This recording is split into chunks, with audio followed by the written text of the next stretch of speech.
போலி ஆவணங்கள் மூலம் சிம் கார்டுகள் பெறப்பட்ட 78 லட்சம் தொலைபேசி எண்கள் துண்டிக்கப்பட்டுள்ளதாக மத்திய தகவல் தொடர்பு அமைச்சகம் தெரிவித்துள்ளது.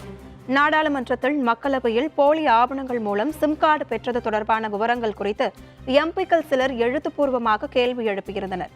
இதற்கு பதிலளித்த மத்திய தகவல் தொடர்புத்துறை இணையமைச்சர் பெம்மாசானி சந்திரசேகர், தொலைத்தொடர்புத்துறை போலி ஆவணங்கள் மூலம் சிம் கார்டு பெற்றுள்ளவர்களின் விவரங்களை அறிய AI தொழில்நுட்பத்தை பயன்படுத்துவதாகவும் இதன் மூலம் கண்டறியப்பட்டுள்ள சுமார் 78.3 லட்சம் இணைப்புகள் துண்டிக்கப்பட்டுள்ளதாகவும் தெரிவித்துள்ளார்.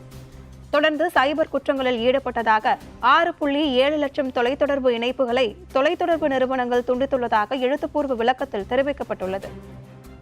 மேலும் போலி ஆவணங்கள் மூலம் சிம் கார்டுகள் பெறுவதை தடுக்க KYC நடைமுறையை தீவிரமாக பின்பற்ற வேண்டும் என மத்திய அரசு அறிவுறுத்தி இருப்பதாக மத்திய இணையமைச்சர் சந்திரசேகர் தெரிவித்துள்ளார்.